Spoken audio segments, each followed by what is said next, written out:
Welcome, ladies, and thank you for being with us today. I'm Dana Canetto, your host for the Sensitive Soulful Woman Summit, where we're going to be talking about how to empower yourself as a sensitive, soulful woman in all areas of your life, such as body, relationships, energy management, and so much more. And today, I am so excited, always excited, to join in and have these conversations, heartfelt conversations with my dear sister, friend, colleague, peer, Mia. So welcome, Mia. Thank you, Dana. It's lovely to be here with you and everyone. So lovely. Yes. I get a double dose of you, co-host, and now I get to Yay! Yeah. That was fun to co-host with you. I loved it. Yeah. Thank you. I love that too. Yeah. So before we get started, I want to tell you a little bit about Mia. She's going to be talking today about how love changes the energy of your story. And Mia is a love alchemist. As a third-generation metaphysical practitioner, Mia learned the wisdom of healing and prayer from her well-known grandmother. Mia is the self-love teacher for anyone who feels alone and yet dreams of knowing the joy of a love-soaked life. Ooh. Yay. Through her work as a love teacher and coach, Mia has discovered the depth of love on all levels. Love truly is the gold the alchemists were seeking. Working through love changes the energy of your story and opens the connection to have all of life's purposes flow, which includes love, money, and abundance. Mia works with people whose desire is to grow in their spiritual path, building a concrete foundation in all areas of life. Mia is also a media host and is the founder and editor-in-chief of Bella Mia magazine, a transformational and holistic living magazine. Yay! Yay! And you were a writer for the magazine. Yay! Beyond. It's beautiful. Amazing. Yeah. It really is. And we have another project coming out in the spring that you're on, a book, and so very exciting. Very exciting. Mia is like, she just, every time I speak to you, there's something new. I love creating. She's a risk taker, a creator, a creatix. How do you say it? That's me. I'm all of the above, baby. I'm kidding. Yes. So I would love to start off with this similar question I'm asking everybody who has been speaking in the summit of when you realized you were a sensitive soul, what did that look like for you? Wow. I think I always knew. I think I always knew. Part of our life, and it's part of my work that I talk with people about, is how the journey of birth is so traumatic that we get amnesia when we're born. And so we don't know what we're here to do. So even though I knew I had a mission, and I didn't obviously consult astrologers or numerologists when I was a child. Right. My mother would have had nothing to do with that. As a metaphysician, she was not that kind, and it's like, oh, okay. So I knew I had big shoes to fill, and I didn't know how I was going to fill them or exactly what it was. But the sensitivity was always there. My gifts were there. I had to hide them from people because when I was little, growing up in the 70s, I heard things like, you shouldn't know that, or you a witch, crazy things. Yeah. And when I go back to the sensitivity part of it and thinking about it, I had a very abusive childhood with my mother. So although my grandmother was this fabulous woman, and my aunts and my mom, I've always loved her, but I didn't like her. So I've grown to this beautiful relationship where I honor her for being my mother, my human mother. But as a little girl, when things were abusive, and an example, I'm not sharing this is so you can see how love changes the energy of our story, not poor Mia, because it's not there. I'm far gone and past the stage. So when I was a little child, after an abusive, I'll call it beating, I won't call it a spanking because it was more than that, I would be locked in the closet. So that's when I would have my beautiful times with God. I would talk to God because I understood my relationship. And I was pretty young. And the reason I say 4 is because I remember where we lived. We lived in a specific house for 6 months before we moved into another place for a couple years before we bought our family home as a family. And so I would talk to God and say, I know that you're my true father, mother, and she's just my human crazy mama. Well, probably not crazy at first. I never said that until later, but I knew she's my human mama. So I was making terms. So in that respect, of course I was sensitive, and of course I knew that. And we all can see and hear things.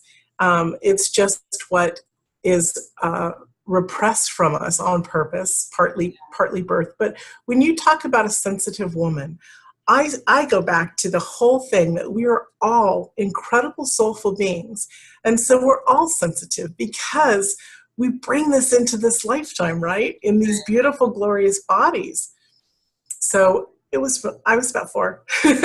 So now that you know the story, yeah. I'll say I was about 4.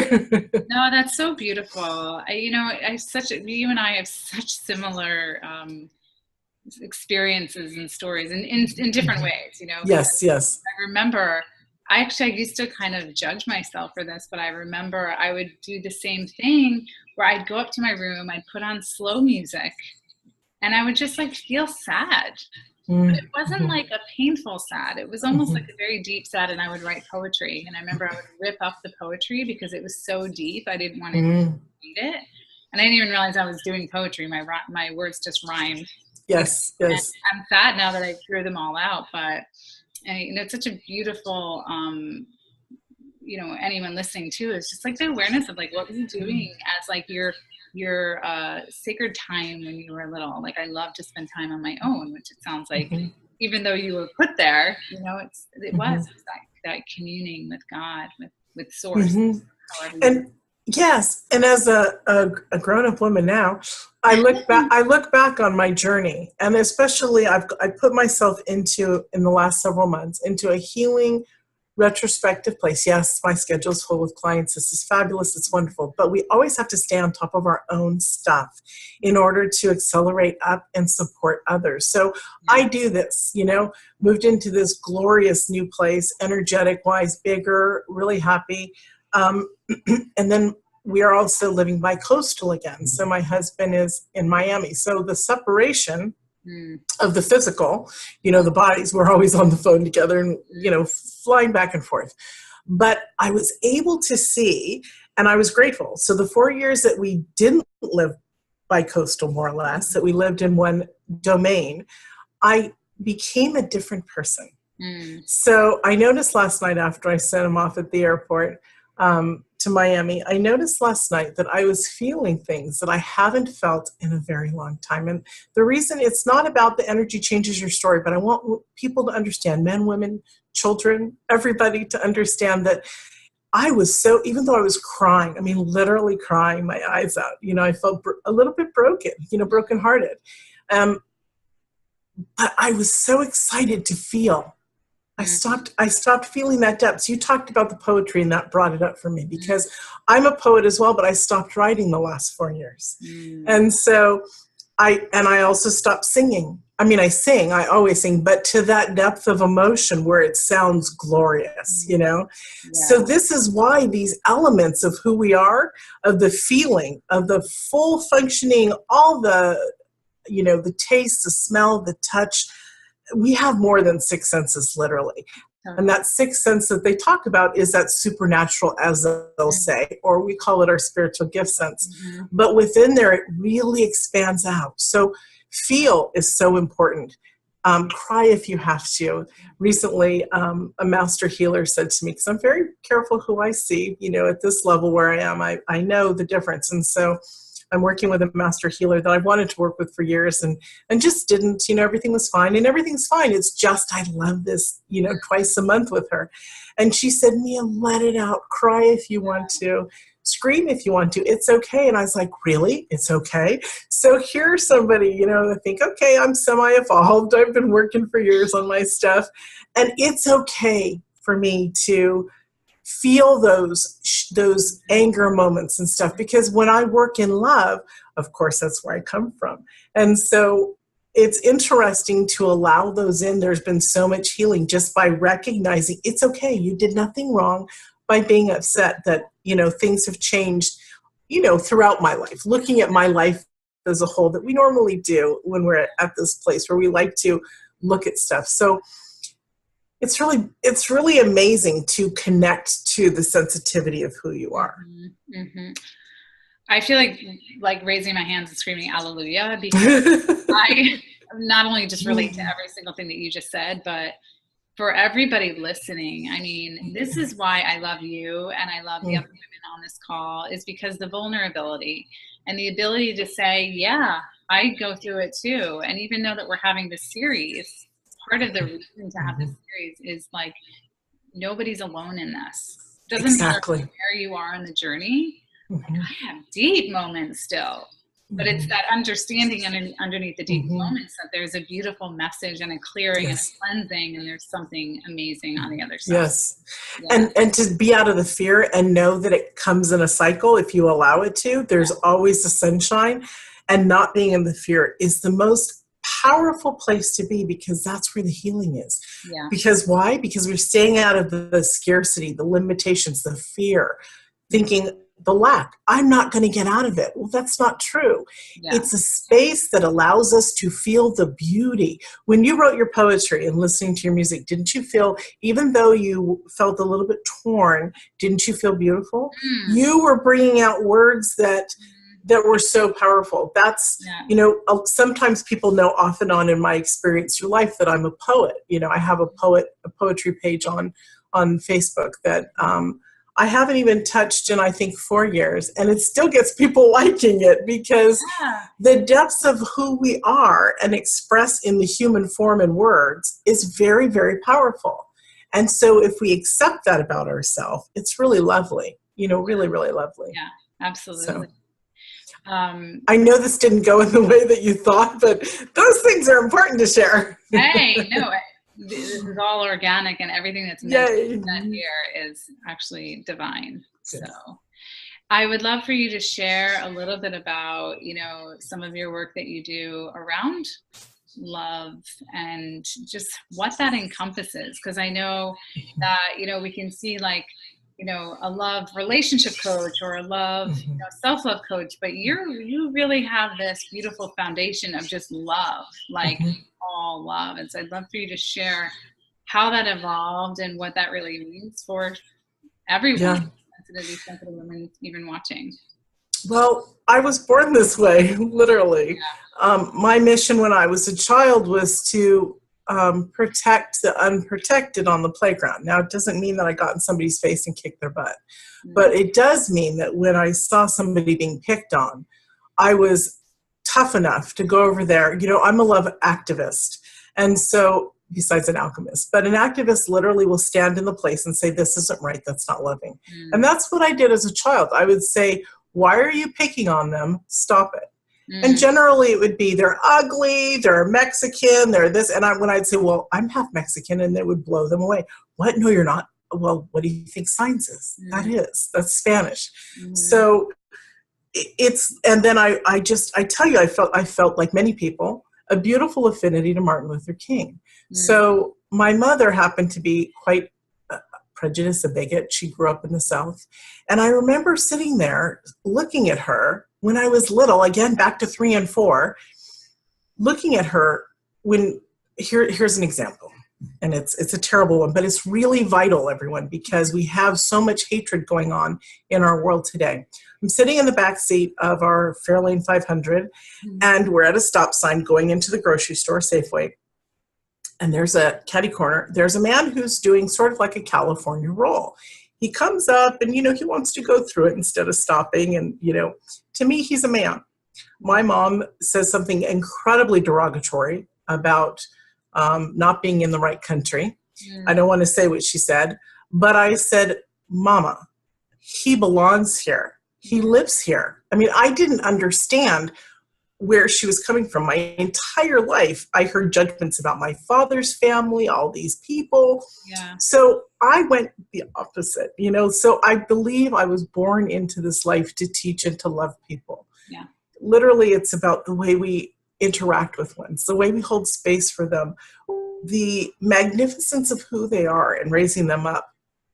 These are very, very powerful places. So I learned from a little age that I used to want to be a civil rights attorney because I wanted to be like Martin Luther King. And my mother used to say, "Oh, you can't do that. You're going to get killed." So I thought, stepping in the place as an activist for love, I was going to get murdered, you know? So it took me a long time, until about 10 years ago, to literally, in my transformation, which is part of your free gift, my book, when you read that, besides having processes in it, you'll see that there's a transformation that we make from one place to another, to a life that loves us back, or a step-by-step guide to discovering a life that loves us back. And so it's really powerful to claim who you are. If you're not a love person, it's okay. You're still beautiful, because you still have magnificent gifts to share with the world. And so the levels of love, it's the main space is to getting to that conscious awareness. So what conscious awareness is literally is unconditional love. People still say, "Oh, unconditional loves mean that I'm not going to get mad at you if you go out with somebody else on me." That's not it. Yeah. Unconditional love is understanding across the board how magnificent each and every person is. Their divinity, because they're just like you. They have a beautiful soul in these beautiful bodies. And that's why I love you call, you this came through to you as body divinity, because that is, we're housing our magnificence. When I was first told, because of the childhood I had, when 9/11 hit, and it's in the book too, I literally cracked like a walnut. And I was put into a facility for 5 weeks. And it was the best thing that happened to me, because it was with actors and diplomats and all this stuff, simply because that's where we lived in California. It was somewhere else, but that was the insurance we had. It was great. But my point is when every day, and I was there because of depression and that break, where everybody else was there for sex addiction, alcoholism, all this, which I learned about me, and that my mother had been a drug addict. So that's why I kept losing babies, things like that. We learn about ourselves. Yeah. But the most important thing is that the head of the facility would come every single day into my group therapy and say, "Mia, do you know that you are magnificent?" And I would say to her, "But we're all magnificent." See, I'm an equal person, right? But I didn't claim for another 2 years my own magnificence, which started this journey of where I am, not the coach and all, but started me getting out of a cycle that I was actually going to die. And that's in the book too, where literally doctors said in 2008. So that happened in 2001.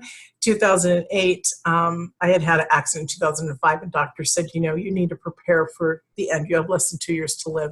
And at that point, I was also in a wheelchair because something had hit me on the head. And, the picture of what happened was not who I am today, and not who I was then. Yeah. When I made that step for life, when I jumped into the life I have now, and yes, it's me. For those of you who are asking yourself, I wonder if she's a walk-in. People ask me that all the time, because when they read my story, they're just like, nobody could live through this. But it's true. I remember everything, about my life before. So I'm not a walk-in. So I just wanted to clear the air there. But when I committed to me and to healing who I was through divine love, connecting and listening to God, I accelerated super fast. You'll experience the story. I accelerated super fast, and I'm so grateful. And my commitment was to serve mankind, literally. And we have to remember, I was talking to somebody earlier today, serving mankind does not mean that you do not charge for it. We're on a money planet. There's enough for all of us. Everybody fears this. And I want to share my 5% rule. 5% of the population will absolutely love us. So what does that look like to you individually? There's over 7 billion people. That means 350 million people will love you. That is more than sufficient for all of us. So if you take it to another step, there's 350 million ways to find work, to find a partner, to find love, to find, excuse me, that kept wanting to come out, energy, to find, income, to have dollars go through your life. Get out of the scarcity, the lack, the fear. And that's where your life opens up into this big bubble of beauty. Yes, we can create this. And most people say, I can't create it like you. You can create it for you like you. And it's perfect. And it's perfect. Yeah. Yeah. Love that. Love that entire thread, Thank you. Yeah. And as you were talking, I kept going back to what you said about like feeling like you were going to get killed. Right. And I think that for so many of us sensitive beings, I mean, we are very sensitive to energies, and some of us remember past lives or might be tapping into that. And there is that level of like, if we step out into who we really are in the world, that persecution feeling. And what I want to say to this, so perfect for what we're talking about today in terms of like love and the work that you do, is that I had just heard this, and I'm completely drawing a blank on where I heard it, but it was like, when we are so sensitive and we are young children, because I was like you, I remember my encounter with the first mean person, and I was like, oh my God. And I think like I left my body at that moment, because I was like, I didn't even know that existed. And I'm like, I know I'm going to be like that again. But what happens as a sensitive being, and you might relate to this, is that like we open our hearts so much as little girls, you know, because it's just, that's who we are. But not everybody can receive that. But we take it as we're being rejected. And it was such an aha moment for me, because it was like, oh, so this little bit still that I have about not belonging or rejection, stemming from this place of like other people not being able to receive it, you know? So, and then it goes to that same place of like feeling like you're going to be persecuted or hated or rejected, you know, whatever wounded. Well, we've all experienced that, right? Exactly. And so as we evolve, and I want to share a little bit of that, but as we evolve, it gets to the place where it's not us, it's them. Seriously. Right. And I just want to share a little piece. After I left my first marriage, when I literally changed my life, part of what I saw was that the husband that I had been with since I was 18, the man that I had children with, was not there as a partner for me. So when I was creating, which is in the book, How to Create Your Life, and I had heard God say to me, it was on my birthday, and I heard this message: you've been unhappy your whole life. What would it be like to be happy? So I was like, wow, how do I do that? And I heard visualize it, process it. So I created through the 5 senses, or through our 5 experiences: spirituality, body, finances, work, and family. I recreated that, and he was not there.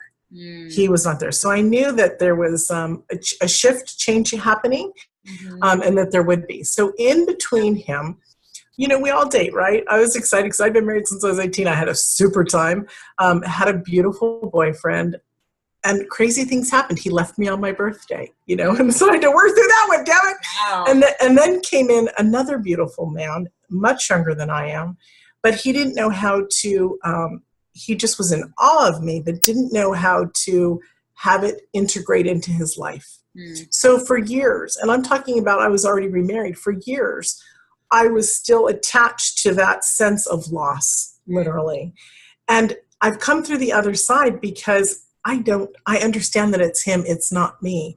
I am magnificent in my own space, just as each and every one is. And he couldn't meet me because I've done so much of my own work. He couldn't meet me. And that's okay, you know, that he couldn't meet me. Yeah. Now I totally understand that. And I'm sorry, everybody, for all the dinging on my side. Now it's gone. And that's something that we're not alone. We all have this journey, right?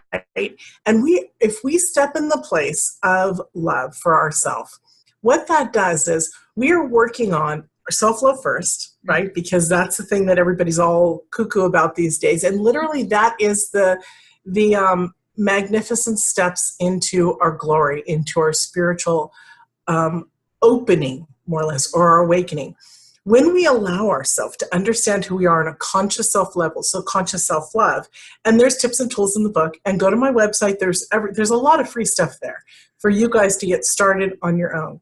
So when we do the self-love, what we're doing is we're loving ourselves, and we're allowing our soul essence to come in and to do what it's already there, but we're blocked it for so long, the human body. Then you move into also, at the same time, if you're aware of it, you move into the body love.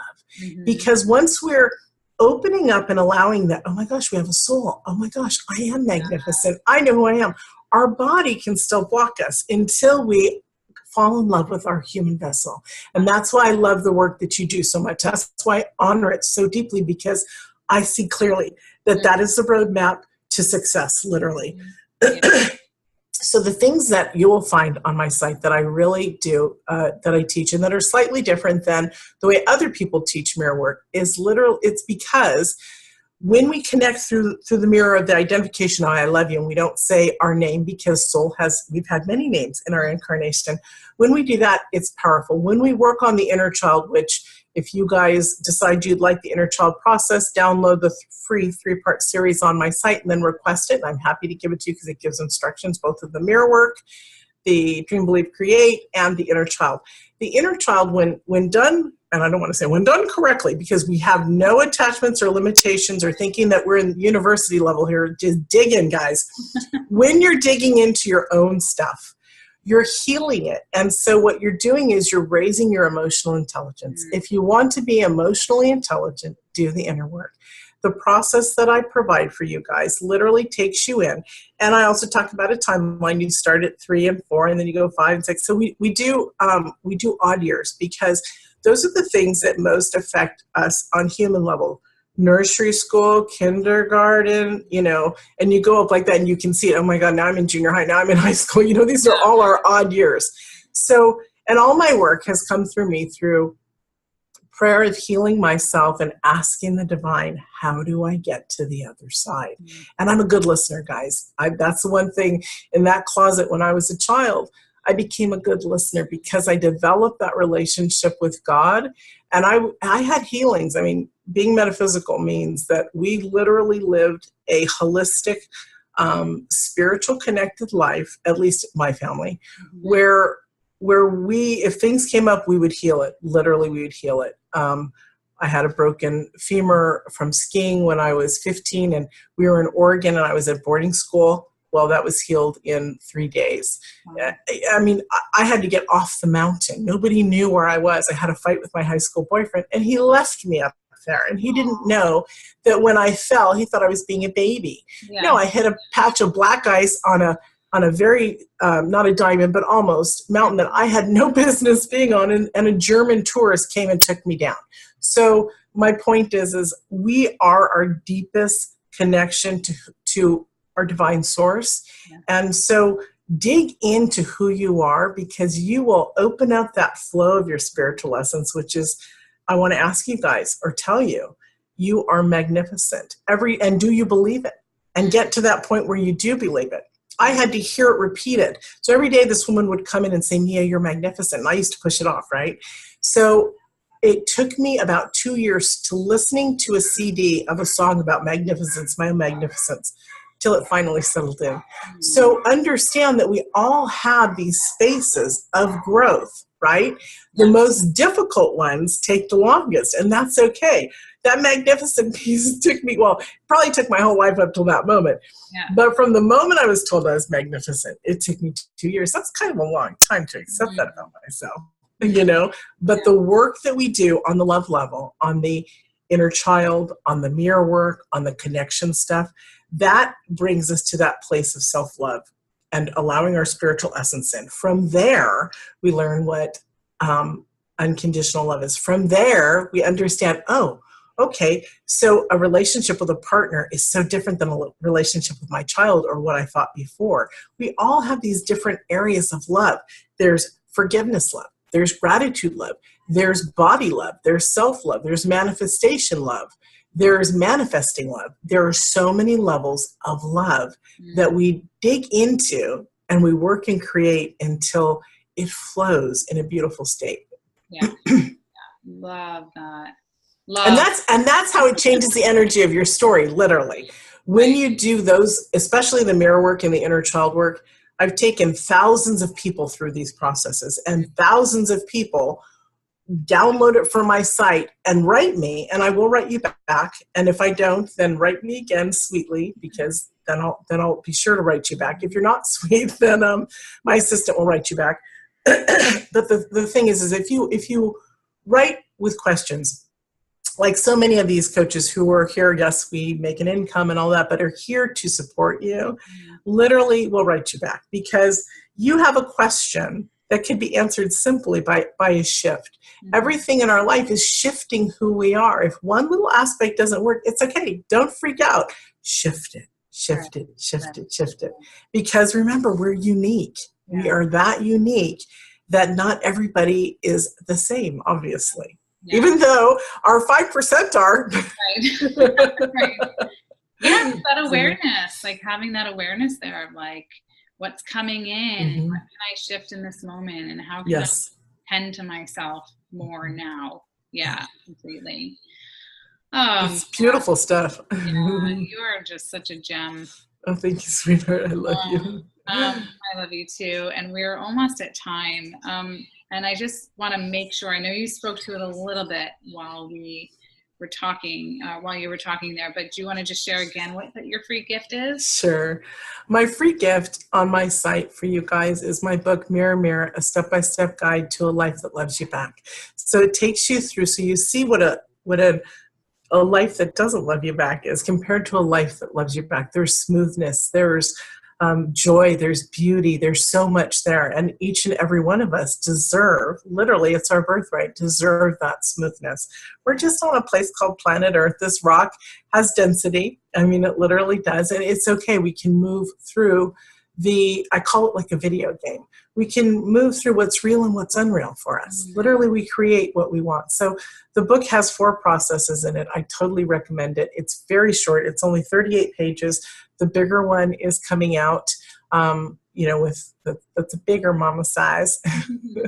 So download that book. You can also find it on Amazon as well under a free book. So just enjoy it. Questions, right? We're all here to support you. You guys know who resonates with you and who doesn't, and that's okay. Yeah. Take it for who you are. Allow yourself to say, this is my journey, and I'm going to enjoy living it the way that it feels good to me. Yeah. If I hadn't have taken that step, if I hadn't have grown this much, I wouldn't have been able to let my husband, after 4 years, go back to open up a place in Miami and fly back and forth, right? Because I trust the love, and I want him to expand and grow. So that is what you would call deep love or unconditional love. But it's because I've healed myself enough that, yes, I was teary and I miss him and that kind of stuff, but it's not going to set me back. Here I am interviewing the next day, happy to be here with you guys. So we want to get to the point where we're not left behind in our own life. The timeline is up to you guys, but it's your own life. Live it, enjoy it, and feel it. That's the part of being a sensitive person. Yeah. Woman, man, child is feeling every aspect of it. Yeah. Oh, I love that. And you're also talking to the whole piece around being in your sovereignty and being able to be in that independent state and not in that codependence, which sensitive, we can often do. I just totally get it. Yeah. And where are the places that people can find you? miasaenz.com. And I'm a spiritual love teacher. And I also, if you're interested in other stuff, I also teach mystics their gifts. And I also have a business company because I've had over 15 businesses of my own in 30 years. And so I've been teaching business for brick and mortar online. And as you grow your strength and your companies, for many of you guys watching, your future coaches or you're already coaches, remember, build one thing strong. First you, then your businesses, and build that strong before you go on to the next one. I've been doing this a long time, so I've earned my little posts along the way. And just love yourself and be gentle. If you're gentle, you're surrendering and you're allowing it to flow. So they can find me all over, but miasaenz.com is associated with this talk.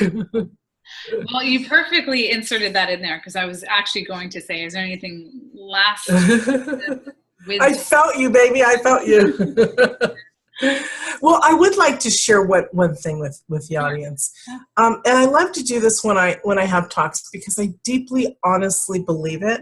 I want you to understand your own magnificence and know that you were loved, not because I say so, but you are from God or the God energy or creator source, however you see that. You are an infinite spiritual being. And you most likely understand that because you're here on a spiritual toned conversation here. So allow yourself to be smooth so that you can fall in love with those inner and outer spaces within you.